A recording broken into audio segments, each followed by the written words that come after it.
This is the Norris Group's Real Estate Investor Radio Show, the award-winning show dedicated to thought leaders shaping the real estate industry and local experts revealing their insider tips to succeed in an ever-changing real estate market. Hosted by author, investor, and hard money lender, Bruce Norris. Hey everyone, Joey Romero, back again with our I Survive Real Estate Legacy Series. The I Survive Real Estate Legacy Series is our series of interviews with Rohny Award recipients.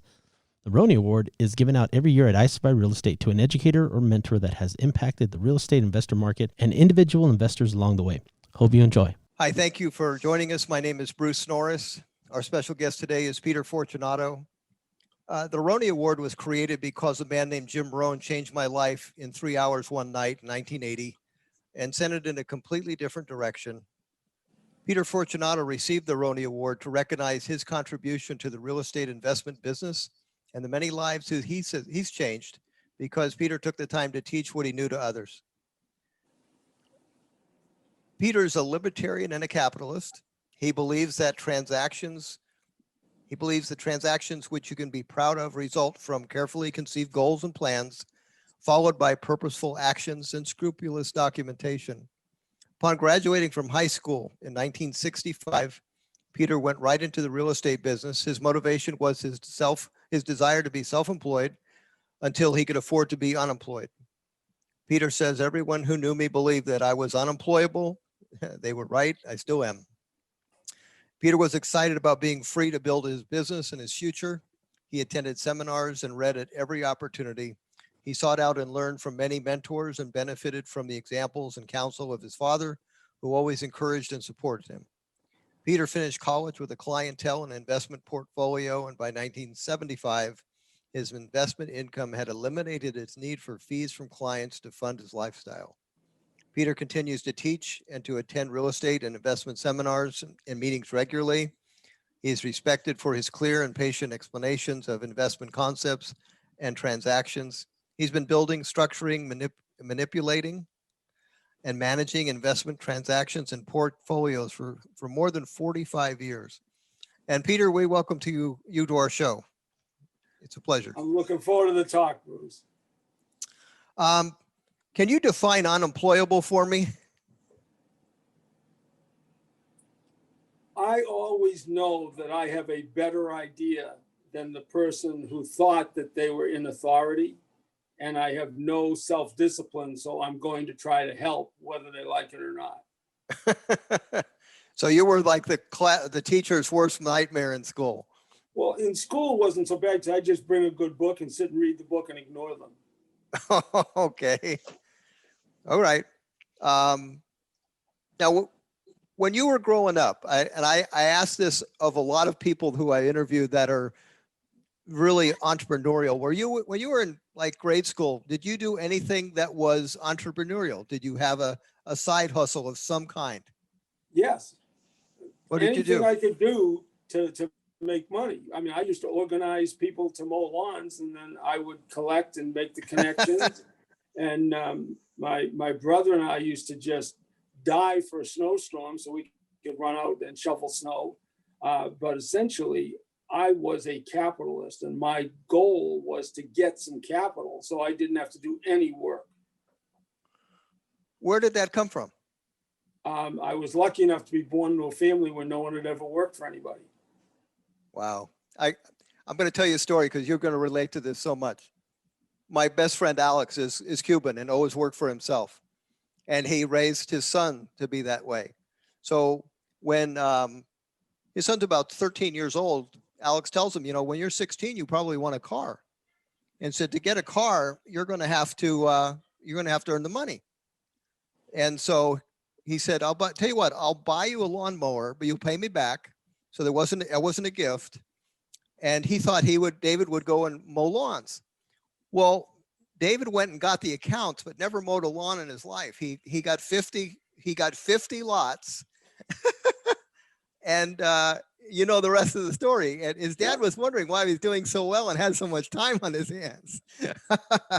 But that came inbred somehow. I don't know that that's as teachable as it is. If you got it, you got it. No, I spoke to a third grade in New York City probably 95. And I always ask kids, do you like money? Where do you get it? And I'm very sad that they all talk about I get it from work. And that's a terrible thing to teach kids, because if they sentence themselves to working for money instead of understanding that they can acquire assets to produce money and become a capitalist and enjoy their life and be free to do what they want, then they'll always be stuck in the trap of a job. And so I asked this class, and we went around the class, and they mowed lawns, they washed windows, they did work around the house. And then this one little girl said, well, Mr. Fortunato, I make money by telling my brother that if he'll pay me $5, I won't tell our parents what he did. And so she was an extortionist, but at least she wasn't going to be a wage slave. That's funny. She was third grade. That's a young kid. That's a young kid to come up with that one. Yes. You know, I didn't get involved until about 1980, 81 in real estate. So, I mean, you had 15 years. You started really young. So why, and this is what's interesting to me. We approached real estate so differently, and I've always been fascinated. And you're one of those people.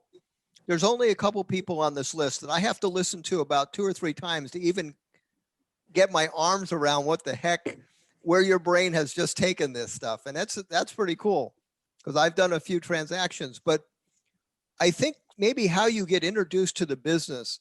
I got into the business by having to get price reductions to make money. That was the only program I was taught. Buy this at 65 cents on the dollar and you earn this. And that's my introduction. Your way of thinking is completely different, completely. Right, because I'm not buying it to resell it.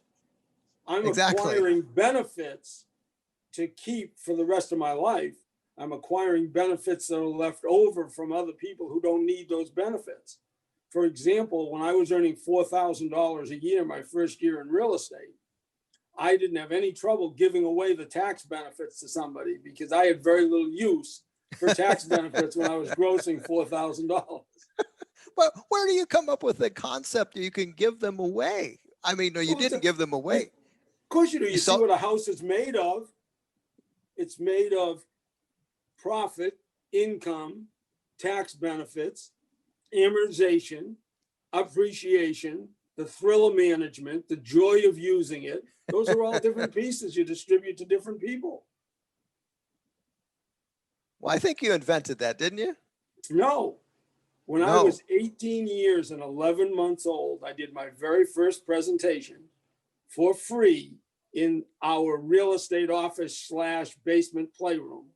Okay. And it was a free presentation of 10 minutes on each of those topics. Okay, but I mean, investing for growth. I talked about cash flow. I talked about enjoying a house.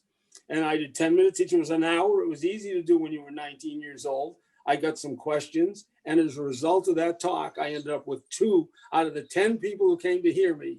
I ended up with 2 customers. But the concepts that you shared, they originated with you or somebody that you know? The Old Testament. I to be honest with you, until I sat and listened to you speak, when I got asked to speak in Florida, I really didn't want to do it, but I said, I'll tell you what, if you can get Pete to share the day, I'd love to teach with him.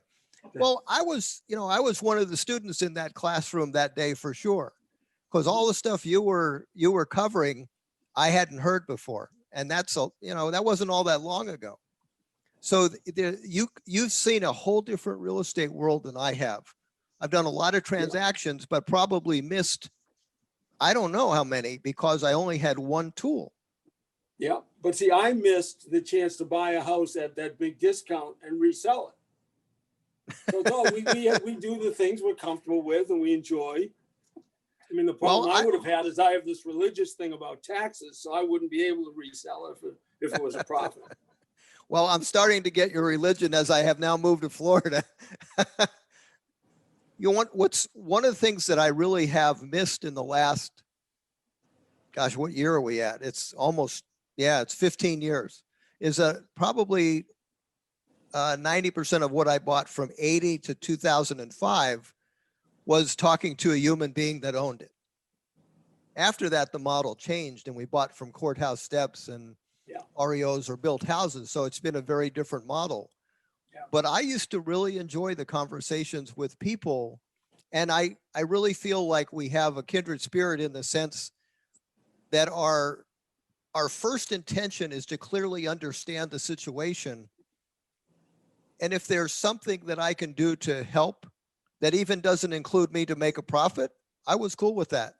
And I would sometimes buy houses because of that. I would suggest things and the people on the other side are going, you run an ad that you buy houses and you're telling me every way to prevent that. I said, you're going to buy it or not? And I'm like, oh my gosh. So, but that, it gives you a feel like a clean conscience and actually an enjoyable day. And I don't know how many customers really get it, that for them to talk to you about their real estate problem, what happens is you have 10,000 conversations to invest in this conversation because of your experience. They're not going to find that anywhere else. And that's one of the coolest things. But it all begins, if you want to be a capitalist, if you want to be a leader, you have to care about other people. And so it begins with caring. Well, something's changed in their life or else the house wouldn't be available. They got a job out of state. Here I find people who've been told they couldn't handle stairs any longer. They had twins. The kids went off to college. I've had people call me and say, I need to get out of this house. Well, why? Well, the kids are talking about coming back to live with me. And if we could get a 1-bedroom condo, we could say, we'd love to have you, but we've moved. You'd never know. You have no idea. I have no idea when I talk to someone what is going to be that problem. But my job is to care enough to find out what's going on and see if I can't enable them to be better off. It's rare that I get perfection or anything close to it, but I can structure something that's more comfortable for them. And so it's very rare that I would ever buy something and give people money. God forbid. Oh, right, because money is not what anybody wants.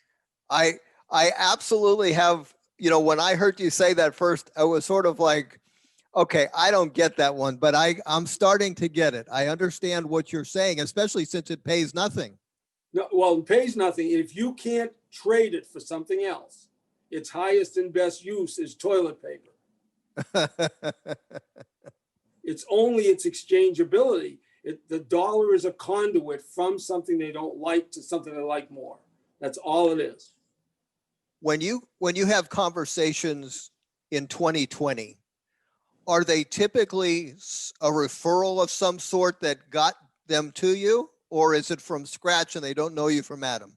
Almost everything I do is repeat and referral business. Okay.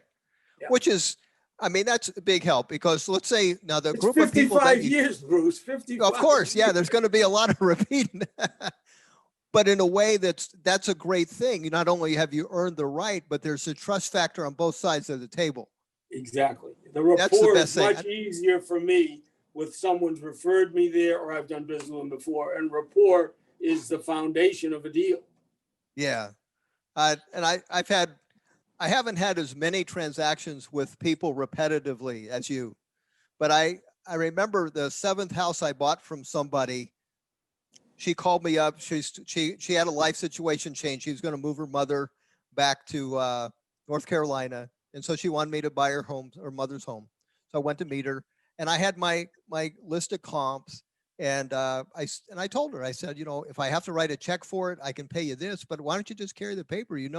I'm trustworthy. I can pay you more. And then she, what she says to me, and this was where like a light bulb went on. She said, Bruce, you sure that's a good enough price for you? And I realized, wow, we're both looking out for each other here. That just made me feel really good about the transaction. Yep. My son made an offer to somebody last year that we've done other business before, and he's got a good relationship with him, and he offered to buy it and give him 5% rate on the seller carry. And the gentleman that was selling the house said, well, 4 will work. And so Michael said, I didn't know what was the next step in my negotiation. didn't take that course. Huh? Well, you've earned the right to have that comment. When you're teaching an audience, and let's say this weekend, what percentage of those people are students already of yours? A great percentage? Everyone. Everyone. Wow. Everyone in my room is a family member or a referral from someone that I've been in class with before. That's why my method of marketing is, if God meant for them to be in the room, they'll be there. And I don't do any other marketing. Okay. Now, when you teach people that are brand new, let's say I'm brand new. Yep. I'm not going to have that easy conversation right off the bat, because there's going to be a seller on the other side of the phone or the other side of the table who might be suspicious of my motives. How do you tell somebody to allay that for the seller? Well, first, I don't ever advise people to go out in pursuit of sellers. I advise them to go out in pursuit of allies.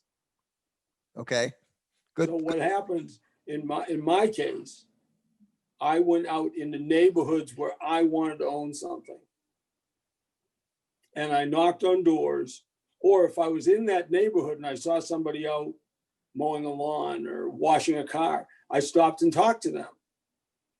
I said, hi, my name is Peter Fortunato.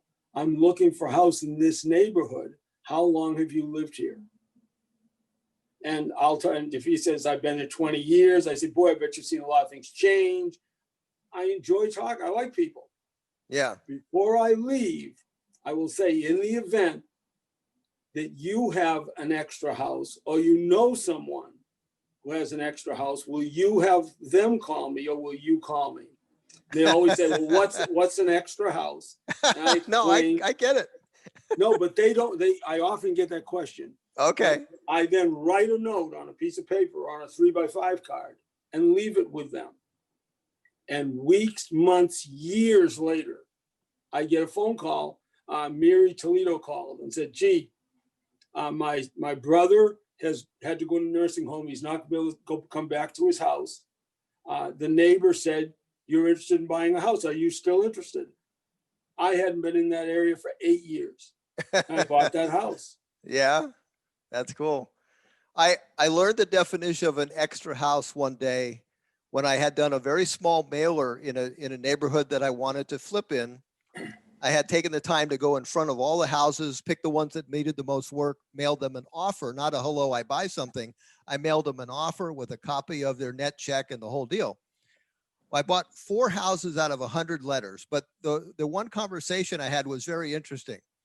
I'm signing the deal on the guy's truck hood, and it's his residence. And he said, this house and that house are exactly the same model. I'm buying that one over down there for 34 grand because it's an extra house. And while he's signing the paperwork, he says, you couldn't buy this one for a dime less than 80 grand. So I'm buying that one for 50% or more discount because it's an extra house to him. Yeah. And that's a great sentence. That extra house is exactly, go ahead. When I'm going door to door, I usually say excess house. Excess, as opposed okay. to extra. I would say extra talking to you, because excess gets more comments than does extra. And I want to discuss with people. I want the discussion. I'm trying to discover and I'm trying to develop an ally. I've never had a sale that the ally I developed in that sale wasn't more valuable than the property I bought or sold. Wow. That right there is a very important statement when you teach people, for them to understand the repetitive nature that business can be. You don't have to recreate the wheel constantly if you, in fact, have treated somebody right. Well, when Gary Johnston asked me to do a thing on relationships and wealth building in his convention out in Vegas a couple of years ago. Yes. And my presentation, the 3 1.5-hour presentations were about the 71 transactions I've done with 4 families. Wow. I was doing the outline here in my house, and a friend of mine who's got a We Buy Ugly Houses franchise was sitting here, and we were talking about my outline, and he says, gee, he said, I've done 503 transactions with 502 people.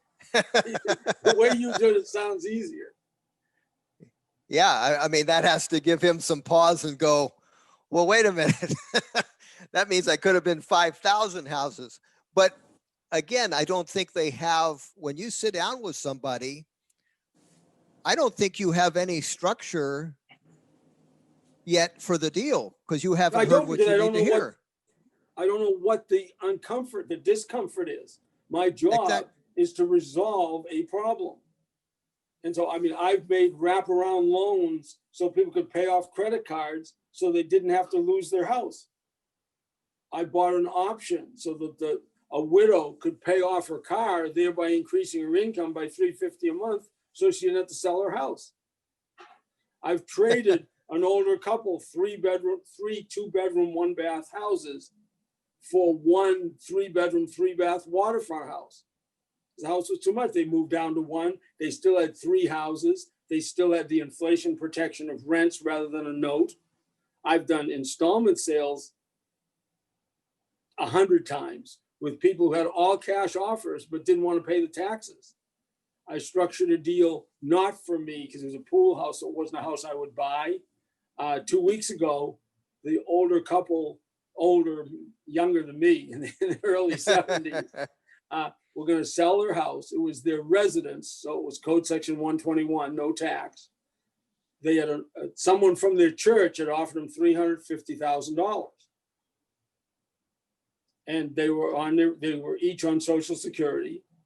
And when they called the bank and they discovered that the bank was going to pay them $29.83 a month in interest on $250,000, they were surprised. They thought $250,000 led to a better lifestyle. Right. So I had one of my friends buy the place from them for $350,000, no money down, $1,500 a month for 30 years. And $1,500 a month, they liked a lot better than $29.83. That's pretty cool. When you teach with John Schaub, how do you divide the day? What category does John own, and what category do you own? We do an hour and a half each. So I'll go 9 to 10:30. Then from 11 to 12:30, John will go. I always, when we used to teach with Jack Miller, we'd always fight to go second, because after Jack went first, our material was already there. We didn't have to do any preparation. And so John likes to go, he likes me to go first. But this weekend was extraordinary because John's big concern or focus is on deflation and hoarding dollars. And mine is on inflation and leveraging the lights out. I never expected to be 73 years old and leveraging as much as I can leverage. That was literally the question. One of the questions I had was, you own stuff free and clear, because that's been the goal. Let's have it all free and clear. Not anymore.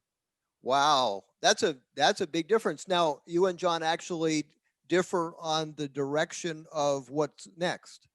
No, okay. John, see, there's a deflation right now. Okay, fear. People are hoarding dollars. Right. They're putting them in the cookie jar. They're not spending them. So as a result, they're not chasing goods and services.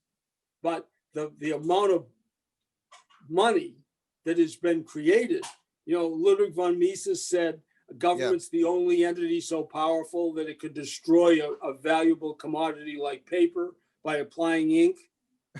Well, now they can't even afford the paper, so they're doing it digitally. Right. And they take that Excel spreadsheet down at the Fed and widen it, say, wow, more money. And see, the benefit of being a counterfeiter is that you get to spend the money first while it has its greatest value. And so the government's taking huge advantage of that now. So I'm looking at the inflation over long term, and I have no doubt that there's a deflation going on right now because a substantial number of people are hoarding money, either seeking opportunities or just frightened. Okay. All right. I'm going to play devil's advocate just a little bit because I'm trying to figure this one out for myself, to be quite honest. Okay. We all are. We all are. So demographics for our country don't really favor inflation. They favor deflation. When you have tech advances, that favors deflation, Absolutely. not inflation. That's right. So where's this velocity going to come from? You can create money, but I don't know that is it going to swap hands enough to make inflation? Well, no, you talk about two different kinds of inflation. The Okay. inflation that is the money supply has increased Yeah.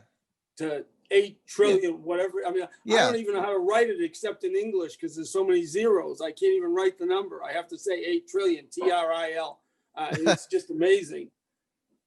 But I look at that, those dollars are going to be spent in the future and their real value is very different than the nominal value. And I look back at my history. In 1965, I went in the real estate business. And in 1965, I bumped into you and I said, gee, Bruce, could you lend me $1? And you lent me $1. And I was able to buy 20 first-class mailings. So I created a nice letter and I sent out the 20 first-class mailings, just like you were talking about mailings as a way to market. Right. Now we meet today. And I say, gee, Bruce, I owe you $1. And I pay you back. I give you less than 2 back. See, I've seen that in my life. And I think I see nothing but that for my kids and my grandkids. I want to be able to pay off debt with rents and with ever cheaper dollars. Okay. So So that the dollars are there. They're out there. They're not going to contract the money supply. no, they've increased the money supply a huge amount, but I'm trying to figure out if we have, do we have the ability to have velocity? Well, That's- I think that's why they want to go away from the paper money. Okay. They want to use the credit card nonsense, the whatever I don't even know what you call it, the digital money with a card. The Bitcoin type stuff? No. I mean, Okay. the government wants to control it. Heaven forbid, Bitcoin used to be decentralized, and dealing with decentralized money would be a horror show for government. Right.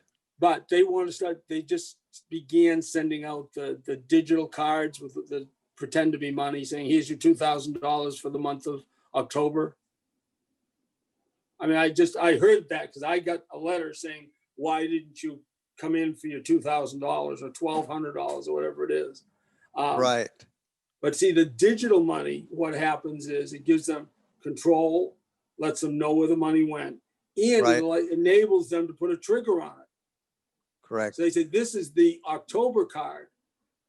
So on November 1st, it goes to 0, and they gives them the ability to control the velocity of money. Okay. So for somebody like me, that sounds like so much fun, because I would go to somebody who's got the card who's running out and he's not going to get any value for it and tell him to go and buy things I want and give it to me. So it won't run out without value, and I'll trade him something. Are your courses they're taped and everything? Do you have courses that are taped? I got a couple that are taped that are under my bed, so that when I'm gone, my kids can continue to sell me when I'm not here. But I so love teaching. I so love being face to face that it's a really weak second from my perspective to do it on tape. Okay. Well, I'm gonna put a plug in for you doing that at least once, because there'll be a day. Jim Rohn changed my whole life in 3 hours. I can watch that exact talk, even though he's not been here for 10 years. He still keeps me up at night. Yeah. And so would you. But there will be no exact talk because I have no idea what I'm going to say when I start. But you never do. It doesn't have Okay. to be an exact talk. All right, just so you know. All right. Yeah, no, those principles are, they're invaluable. And yeah, you'd want to capture that for the people. Honestly, I think so anyway. Did you have a favorite real estate mentor? You know, here's what's interesting. Again, I come from a very different mindset. In California, real estate wasn't volatile in price, and it wasn't anywhere prior to the early 70s. It was just a house. And then all of a sudden, California basically went and doubled and tripled in a 6-year period, 74 to 80. And real estate became this commodity. And that had never happened before. But in Florida, it didn't happen then. So Right. I became interested in real estate because my house that I lived in, I sold it and I made 10 grand. And it was the first time I ever had my name on a check that had 10 grand on it. Sure. And I thought, God, what if I had owned 3 of these? And so I did. I owned 3. And that was my first process of thinking that I could expand my wealth by owning this stuff. But I hadn't gone to anybody's courses. And you already been at it for 15 years by then. So, you know, that's interesting. Where was I going with that? Why? What do you why do? was Why real- would I buy real estate if it's not going to appreciate?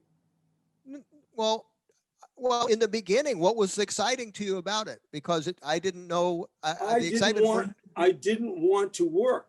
So I wanted to get some capital that would provide income. Okay. So when I bought my first, when I got out of high school, I was going to acquire enough real estate so that the real estate would pay for my lifestyle, the rent, the use of those properties. So I bought my first property on Thorndike Street. That property was a triplex, 3 units stacked on top of one another, typical North Shore of Boston triplex.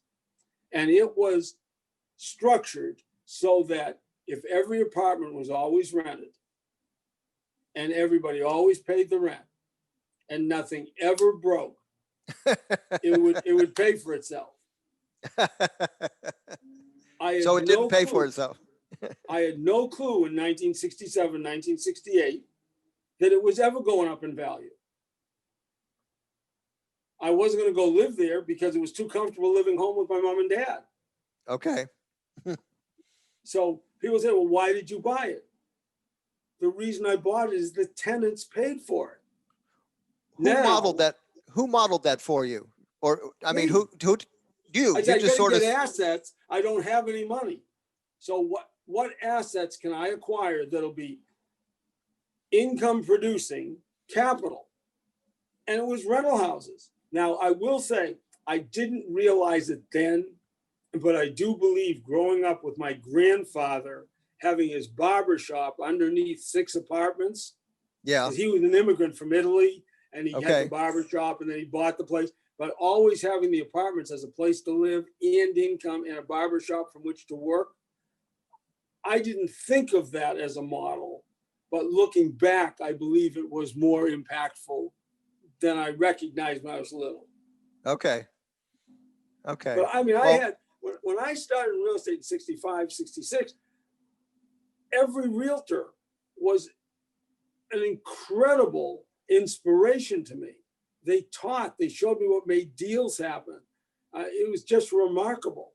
I look back at the people in my market, not the teachers who were out there, the guys who were in my market, who were investors and who were realtors, who I asked questions and they answered me.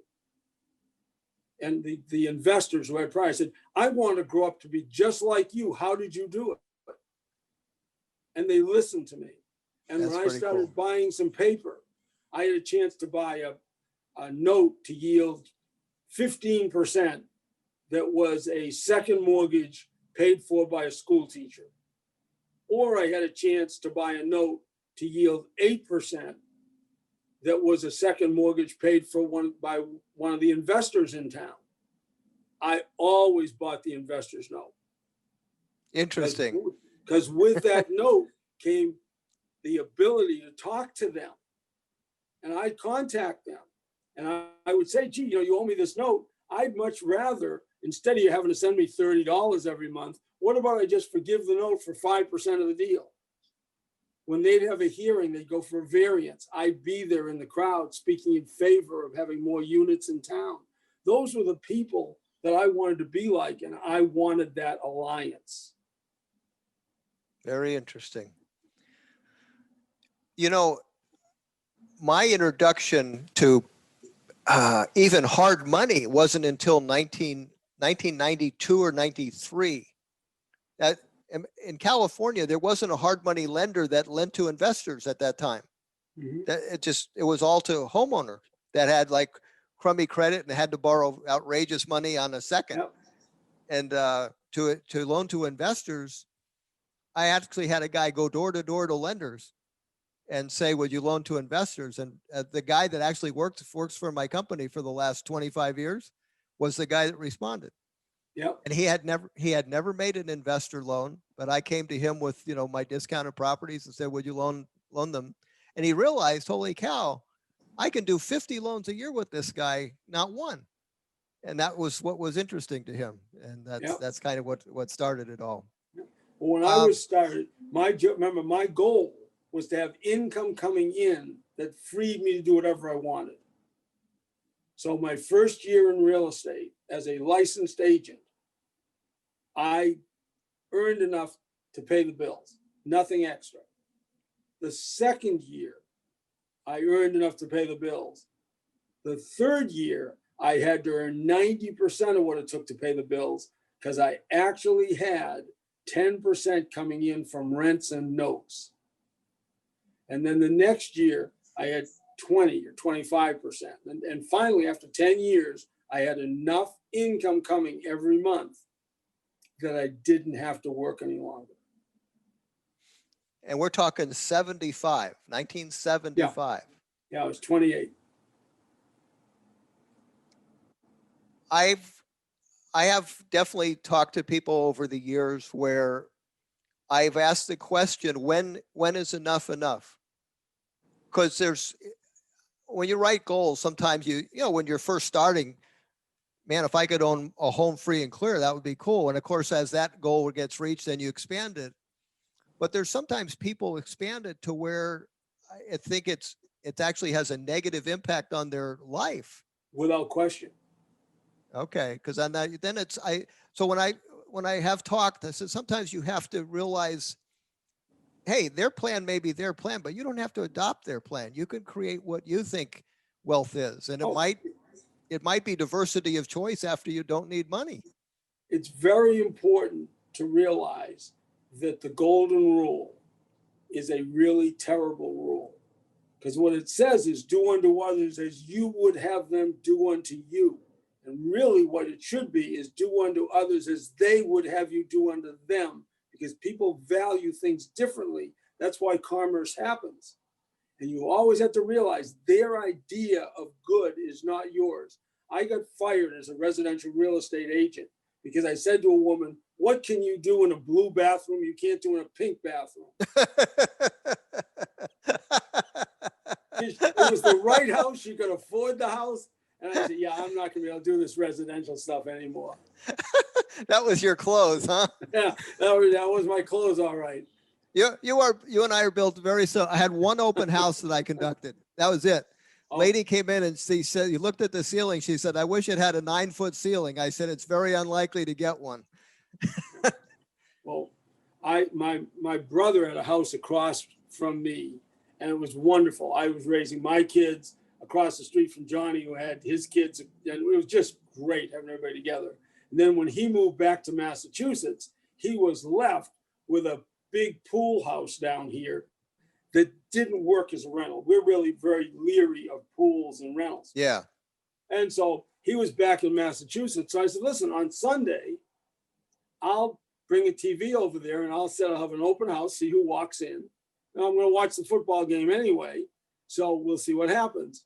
And so I was sitting in his house, and this couple walked in, and I'm watching football, and I hear her say, I love this house. And so I got talking, and I said, what brings you out? And she said, well, Ken and I are just married, and we each have our own houses. And I've sold my house. And if this house is still available when Ken sells his house, we'll come back. We'd love this to be a perfect house for us. We're going to put the money from the two houses together. So then they left and they went home. And I followed them. And they walked into their house. They sat at the dining room table. I knocked on the door. I said, "Is this Ken's house?" They said, "Yes, it is." I said, "You got a deal." I took her money and his house. My brother now has a nice rental house. Paid off the debt with the other house. They Right. were so good for us because they moved into the neighborhood. And people said, "What did you pay for the house?" And they'd say, "We don't know." Fortunato followed us home. Now we don't have that house. We do have this house. But that brought us a lot of interest in that neighborhood. That's a funny story. Do you have a favorite teacher yourself? Do you just have someone like my Jim Rohn? Do you have one of those? Oh, I mean, I have so many of them. I got to say that the best and first teachers for all people that I know are the people who are successful in their communities, and they should start there. They're available to everyone. That's a matter of buying them dinner. But think of how I've been blessed with Jack Miller, John Schaub, Warren Harding, the friends I have, Dennis Kellis. People talk about, do you invest out of town? And sending your money away, it usually doesn't come back. But when I was up in Boston, I did joint ventures with Jack Miller in Tampa, joint ventures with John Schaub in Sarasota, joint ventures with Dennis Kelch. Those guys are better real estate guys than I am. And having access to those friends and the brainstorming that we did together and the deals we did together has been very extraordinary. Well, I got to tell you, we created the Rohny Award because of what Jim Rohn did for my life in 3 short hours. And we started on the West Coast. But the reason why you and John, I absolutely wanted you to have that honor is because I've never heard anybody say anything bad about either one of you for decades. And that's what that award means to me. Well, I appreciate it. And that real estate is about caring. It starts with caring about people, not caring about buildings. It's caring about people. You can help people every single day of your life if you just care enough. I went to the Monday night meeting on Monday night this week, and there was a young guy sitting next to me, and he's 33. He's got out of the military, and Mark, another friend, has a lease option on a house that the owner of the house is saying, "Would you please get me off the VA loan?" And this the kid sitting beside me is looking for his first house. He's a veteran. He can go and assume that loan, release the other guy, pick up a house at a great deal, and we put it together over dinner at Tripp's Diner. That's really great. I think when people begin in this business, they're so tense about the conversations with sellers. And they're thinking about the wrong way. If you approach the business like you do, in other words, I'm gonna listen to your situation. I'm actually going to suggest things that solve it. I may be a participant or not, but then you're relaxed. You don't have any ego at stake. You're just there to solve problems. And the more years you bring to that table, the more confident you are, like that person better talk to you. Because you're not going to solve it this way. You're not going to think about what I know. If they keep it a secret, it's only a miracle if I get something that works for them. But what I do is my job is to discover. So I always open if someone comes to me about a house with, "Why would you sell a nice house like this?" And then I shut up. I need to find what's going on in their life. And if they say, "Well, I hate it here. I want to go to Miami." Then I say, "Well, in the event that you're able to go to Miami, where are you going to live?" Because if they don't have a place to live, you may both have to enable them to leave this one behind and somehow or other help them get a house where they're going. But those questions, I ask the question and then shut up. But why would you sell a nice house like this? is very valuable question to get them started talking about what's going on. Have you ever been? My very first house, the man was selling it because he got a job in Fort Lauderdale. And it was a terrific step up. He was offered this great advance in his career, but his house was in Beverly, Massachusetts. A house 1,400 miles from work is very inconvenient. Yes. And so I bought that house subject to the mortgage so he could move on and get his family to Lauderdale. The next house that I bought was the guy had a triplex and tenant wrecked the place. Now they made a mess of the place. And he was old, he was 47. And he was just heartbroken and distressed. And I bought it subject to the mortgage and seller carried second because I took on the responsibility for cleaning it up and dealing with the tenants. So I solved a management problem for him. The third house I bought, the people had a fourplex and they were selling the fourplex because the kids were now getting into junior high school. They wanted, instead of living in a fourplex, they wanted to go live in a single family house. Well, so back then it was $50,000 for that single family house. They found the house they wanted. I love their fourplex. I was only 50,000 light. Right. And so what happened is they were wage slaves. They could qualify for good financing. And back in those days, that was 7.5%, 25 years with 20% down. So they needed 10,000 down. Right. So I said, listen, put the contract in on that house because you can get the financing that's available, not to me because I'm an unemployed real estate agent investor. And so that was a $40,000, 7.5%, 25-year loan that they got to buy their next house. So I agreed to pay them 7.5%, 25 years, $40,000 for the fourplex and get them the $10,000 to put down. I went to my tenant in my second house and borrowed the $10,000 because they had money in the Beverly Cooperative Bank paying them 2.5%, and I was willing to pay them 9%. Ay. But that involved interfering, finding what's going on, seeing if it could help people. My tenant was better off with 3 times the income. The people got the house they wanted. I got a nice fourplex. Now, we were talking earlier about why would I do that back when I was starting. The 20 rentals that I had when I got out of college, which was 4 triplexes and 2 fourplexes. If I'd done nothing more but get in my Volkswagen bus and travel the world, today they're all free and clear.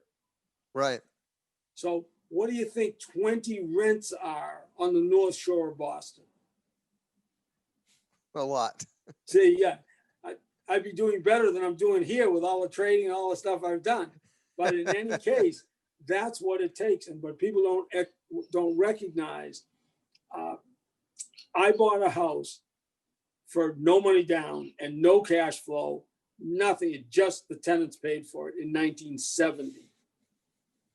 So there was a $225 a month mortgage payment, and from 70 to 75, inflation affected everything except that mortgage payment.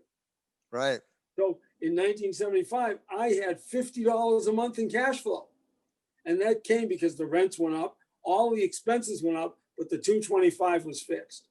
In 1980, I was up to $1,200 because everything had gone up again. In 1985, I was up to $2,400. But in 1995, the building was paid for. And when it was paid for, I was up to $7,000 in cash flow. And today that building rents for $4,000 a month. The tenants bought it. That's why I bought the real estate when I was in college. That's why I had the goal of buying the real estate when I got out of high school, because someone else pays for it. The only benefit I'm giving them is the use. I'm getting the tax benefits, which I didn't need when I began. I'm getting the appreciation. I'm getting the amortization. And one day I'm getting some cash flow. that's a wonderful opportunity to acquire capital and let somebody else buy it for you. Last question. Are you concerned, and the reason I'm asking this, and one of the reasons I'm sitting in Florida right now instead of California, is the legislation in California has made some decisions by proclamation I didn't know they had the right to do. And they're talking about ideas. Now, this is the state of California saying they're going to tax your overall wealth, a wealth tax just for the state of California. Rent control, changing the tax, the way the real estate tax. So I guess I'm curious, do you see things like depreciation, $500,000 tax-free gain on a couple selling a home? Do you see those things being under attack in the next couple of years? Of course. I mean, okay. Government is evil. You know, always in every class I do, I tell people never in the history of the world has there been a situation so terrible that government could not make it worse. But you got to recognize these power-hungry, crazy people who all took an oath of office saying that they were going to defend and protect the Constitution of the United States have done what? They've attacked freedom of religion, freedom to assemble, freedom of speech, freedom to bear arms and protect yourself and your family. It's madness. They've attacked freedom from unreasonable search and seizures, and they've attacked property rights. So now suddenly that's where the greatest damage is going to come from. We got people who lie and claim to be leaders when they're not leaders, they are rulers, and they coerce and they plunder. And it's those of us who are investors and free people who care about other people that have to become the leaders, and we have to attract and encourage and help other people, because the government is the enemy. And the fact that they've taken away the rights and the freedoms we thought we had is a terrible thing. The thing I'm most concerned with is, as they've said, contracts are no longer enforceable. They've destroyed business. And I don't know that we can fix that. Okay, you when got did a they say? mortgage, and they say, no, you can't collect. You got a lease. Right. They say, oh, no, you see, that loss of the power of a contract is an awful loss, because any business needs to contract for the business to prosper. I think the small businesses that were destroyed to the biggest businesses, to Wall Street, is threatened by that lack of support for contract law. I really see that as treacherous. I agree with that. The way I put it was, I thought I knew the rules of engagement, and all of a sudden I realized that I don't. They have guns. That's all it is. They have guns. They coerce.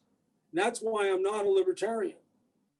I am an anarchist, because I do not believe anyone has the right to coerce, and I do not believe any group has the right to coerce.